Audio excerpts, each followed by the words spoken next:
यकीनन बहुत बड़ी कामयाबी है पुलिस के लिए। इस पूरे ऑपरेशन पर महाराष्ट्र के गृह मंत्री दिलीप वलसे पाटिल का क्या कहना है, आपको सुनवाते हैं।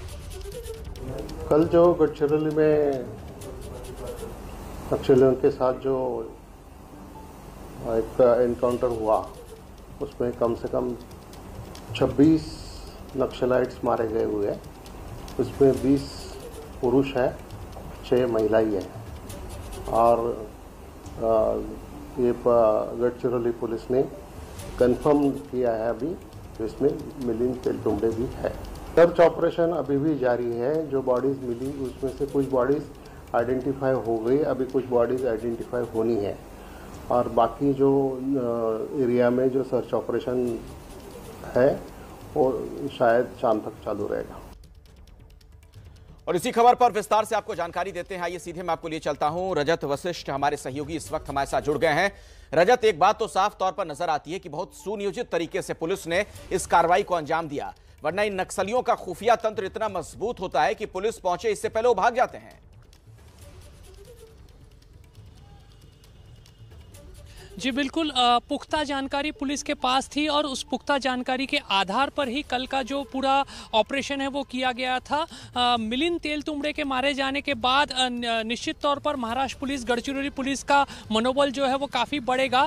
लेकिन कल के इस पूरे एनकाउंटर में मिलिंद तेलतुंबड़े के अलावा और बड़े 3 नक्सली कमांडर्स जो हैं वो मारे गए हैं। एबीपी न्यूज़ को जो जानकारी पुलिस सूत्रों से मिली है उसके अनुसार महेश उर्फ शिवाजी गोटा, ये जो है वो कसनसुर दलम का डीवीसीएम था।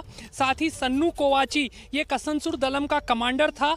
लोकेश पोडियम, ये नक्सलवादियों की जो कंपनी नंबर 4 है उसका डीवीसीएम था। तो ये जो मिलिंद तेलतुंबड़े के अलावा 3 बड़े नक्सली कमांडर भी इस पूरे हमले में मारे गए हैं। तो कहीं ना कहीं बहुत पुख्ता और जानकारी पुलिस के पास थी और उसके बाद ही ये ऑपरेशन हुआ है। इस समय आप मेरे पीछे गढ़चिरौली जिला अस्पताल की तस्वीरें देख रहे हैं, जहां पर एम्बुलेंसेस में नक्सलियों के जो शव हैं वो जिला अस्पताल लाए गए हैं। यहाँ मेडिकल जांच की जा रही है और इसी परिसर में पीछे की ओर एक इमारत है जहां पर पोस्टमार्टम की प्रक्रिया जो है वो शुरू कर दी गई है। तो कहीं ना कहीं इस पूरे ऑपरेशन के बाद अब जो नियमों के अनुसार जो कार्रवाई होती है वो गढ़चिरौली पुलिस द्वारा की जा रही है। जी जरा संक्षिप्त में बताइएगा, मिलिंद का किस तरीके का इतिहास रहा है, किस तरह का बैकग्राउंड रहा है?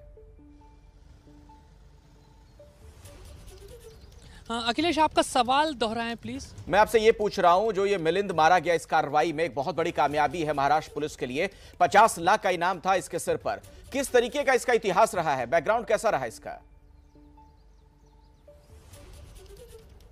मिलिंद तेलतुंबड़े जो हैं वो वेस्टर्न कोलफील्ड्स में चंद्रपुर जिले में एक जो खदान है वहाँ पर कामगार नेता के तौर पर उन्होंने अपनी शुरुआत की थी। लेकिन बाद में वो नक्सली आंदोलन से जुड़ गए और उसके बाद 80 के दशक के आखिर में वे नक्सली आंदोलन से जुड़े और उसके बाद 90 के दशक में वो जंगलों में चले गए थे। उसके बाद से ही पुलिस लगातार उन्हें खोज रही थी। कहीं ना कहीं जंगल से जो एक पुलिस के खिलाफ या सुरक्षा दलों के खिलाफ जो एक नक्सली युद्ध चलाते हैं उसका वो मुख्य कमांडर तो था ही, साथ ही जो शहरी नक्सलवाद पिछले कुछ वर्षों में देश के अलग अलग इलाकों में बढ़ा है उसके पीछे का, शहरी नक्सलवाद के पीछे का भी एक बड़ा जो थिंक टैंक है वो मिलिंद तेलतुंबड़े माना जाता था। तो कहीं ना कहीं इस लिहाज से जो आप जानकारी दे रहे हैं रजत, ये बहुत बड़ी कामयाबी है पुलिस के लिए।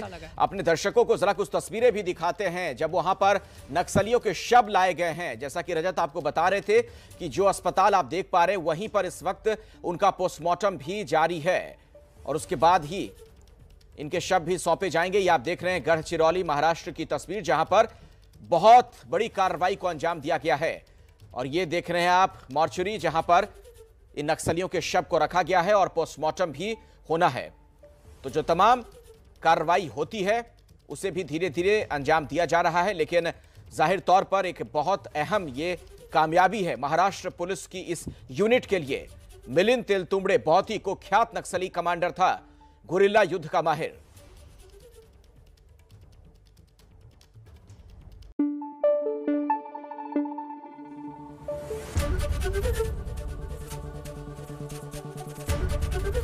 एबीपी न्यूज आपको रखे आगे।